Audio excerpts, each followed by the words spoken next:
नमस्कार, हिमाचल समाचार में आपका स्वागत है। आज के मुख्य समाचार।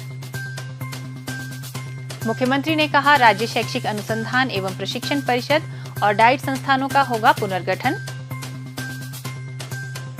मुख्यमंत्री ने कहा, बागवानी नीति लागू करने वाला पहला राज्य होगा हिमाचल। 82,500 लोगों को प्रत्यक्ष व अप्रत्यक्ष तरीके से मिलेंगे रोजगार के अवसर।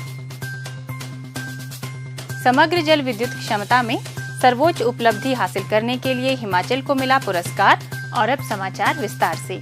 मुख्यमंत्री ठाकुर सुखविंदर सिंह सुक्खू ने आज शिमला में शिक्षा विभाग की बैठक की अध्यक्षता करते हुए कहा कि विद्यालयों के विलय के दृष्टिगत सरप्लस मिड डे मील कार्यकर्ताओं को समीपवर्ती स्कूलों में समायोजित किया जाएगा और उनकी सेवाओं को समाप्त नहीं किया जाएगा। उन्होंने कहा कि प्रदेश सरकार विभिन्न पहलों के माध्यम से वर्तमान शिक्षा प्रणाली में क्रांतिकारी बदलाव ला रही है और शिक्षण संस्थानों में गुणात्मक शिक्षा प्रदान करने के उद्देश्य से सरकारी स्कूलों का विलय किया जा रहा है। उन्होंने कहा कि प्रदेश सरकार द्वारा राज्य शैक्षिक अनुसंधान एवं प्रशिक्षण परिषद और जिला शिक्षण एवं प्रशिक्षण संस्थानों का पुनर्गठन किया जाएगा। इसका उद्देश्य प्रदेश के विद्यार्थियों को गुणात्मक शिक्षा और प्रशिक्षण प्रदान करना है। उन्होंने कहा कि पूर्व भाजपा सरकार की गलत नीतियों के कारण हिमाचल प्रदेश गुणात्मक शिक्षा के क्षेत्र में राष्ट्रीय स्तर पर 21वें स्थान पर फिसल गया है और वर्तमान प्रदेश सरकार सरकारी शिक्षण संस्थानों में गुणात्मक शिक्षा प्रदान करने के लिए प्रमुखता से कार्य कर रही है।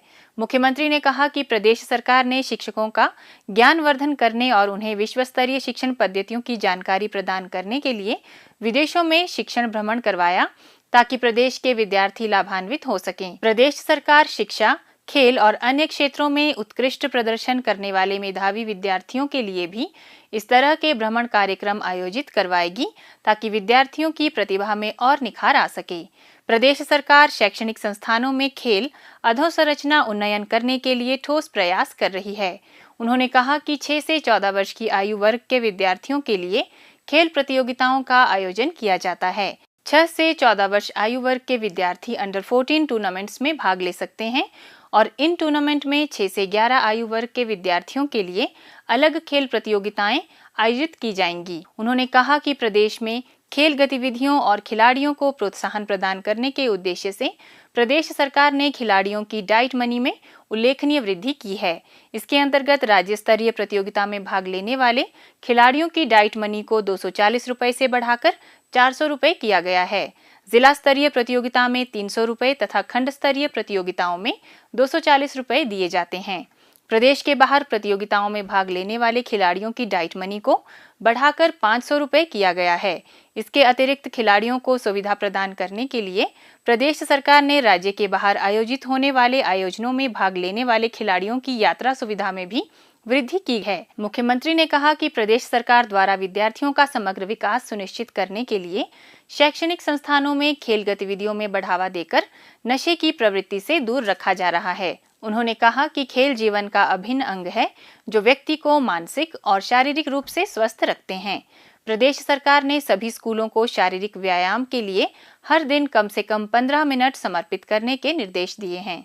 मुख्यमंत्री ठाकुर सुखविंदर सिंह सुक्खू ने सोमवार को शिमला में बागवानी विभाग की HP शिवा परियोजना की समीक्षा बैठक की अध्यक्षता करते हुए कहा कि हिमाचल प्रदेश देश में बागवानी नीति लागू करने वाला पहला राज्य बनेगा। इसका उद्देश्य राज्य में बागवानी उत्पादन को बढ़ाना और प्रदेश को फल राज्य बनाना है। मुख्यमंत्री ने कहा कि 1292 करोड़ रुपए की यह परियोजना राज्य के 7 जिलों में 6000 हेक्टेयर क्षेत्र को कवर करेगी। उन्होंने अंतर फसलीय खेती पर बल देते हुए कहा कि 2 चरणों में अमरूद, नींबू प्रजाति के फलों, अनार, ड्रैगन फ्रूट, जामुन तथा कटहल के पौधे रोपे जाएंगे। उन्होंने विभाग को निर्देश दिए कि परियोजना में छोटे तथा सीमांत किसानों को शामिल किया जाए ताकि उनकी आर्थिकी सुदृढ़ हो सके।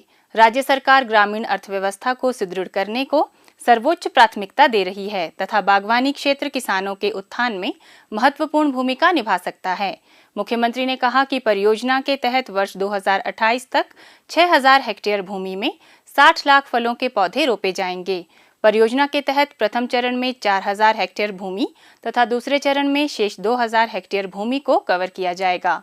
उन्होंने इस परियोजना से वर्ष 2032 तक 1,30,000 मीट्रिक टन उत्पादन होने की उम्मीद जताई, जिसका प्रतिवर्ष लगभग 230 करोड़ रुपए का व्यापार मूल्य होगा।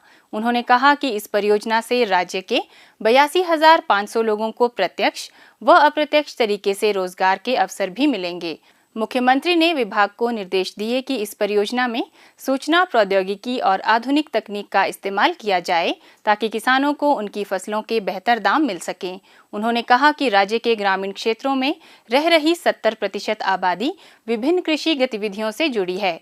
उन्होंने विभाग को इस परियोजना को सफल बनाने के लिए आवश्यक तकनीकी सहायता व सहयोग प्रदान करने के निर्देश दिए। जल विद्युत क्षमता में सर्वश्रेष्ठ कार्य करने के लिए हिमाचल प्रदेश को वैश्विक अक्षय ऊर्जा निवेशक सम्मेलन एवं एक्सपो में समग्र जल विद्युत क्षमता में सर्वोच्च उपलब्धि हासिल करने वाले राज्य से सम्मानित किया गया। केंद्रीय नवीन एवं नवीकरणीय ऊर्जा मंत्री श्री प्रहलाद जोशी ने सोमवार को गुजरात के गांधीनगर में आयोजित वैश्विक नवीकरणीय ऊर्जा निवेशक सम्मेलन एवं एक्सपो में हिमाचल प्रदेश को प्रमाण पत्र प्रदान किया। राज्य सरकार की ओर से मुख्य संसदीय सचिव श्री सुंदर सिंह ठाकुर और विधायक श्री नीरज नैयर ने यह पुरस्कार प्राप्त किया।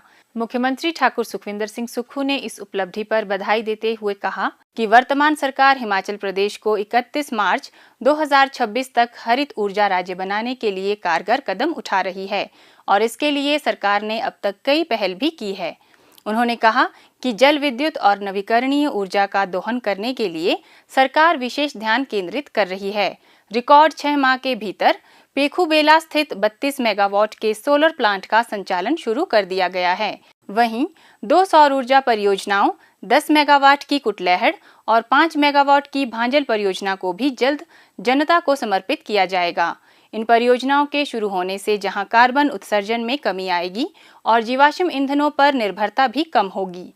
मुख्यमंत्री ने कहा कि प्रदेश सरकार इलेक्ट्रिक वाहनों के इस्तेमाल को प्रोत्साहित कर रही है। सरकारी विभागों में इलेक्ट्रिक वाहनों के इस्तेमाल को बढ़ावा देकर डीजल वाहनों को चरणबद्ध तरीके से बाहर किया जाएगा। उन्होंने कहा कि राज्य में पर्यावरण संरक्षण के लिए सरकार हरित उद्योगों को बढ़ावा दे रही है। उन्होंने सरकार पर भरोसा जताने के लिए प्रदेश की जनता का आभार व्यक्त करते हुए कहा कि लोगों के दृढ़ सहयोग के कारण राज्य सरकार सफलतापूर्वक विभिन्न नीतियां एवं कार्यक्रम क्रियान्वित कर रही है। उन्होंने कहा कि इन प्रयासों के परिणाम स्वरूप आगामी कुछ वर्षों में हिमाचल प्रदेश आत्मनिर्भर और समृद्ध राज्य के रूप में विकसित होगा। हिमाचल समाचार देखने के लिए सब्सक्राइब करें यूट्यूब चैनल हिमाचल समाचार, लाइक करें Facebook page information and public relations department Himachal Pradesh और सीएमओ हिमाचल, फॉलो करें x@DPRHP और सीएमओ हिमाचल, फॉलो करें इंस्टाग्राम @DIPR हिमाचल और सीएमओ हिमाचल। विजिट करें वेबसाइट www.himachalpr.gov.in। इस अंक में इतना ही, कल फिर होगी मुलाकात। दीजिए इजाजत, नमस्कार।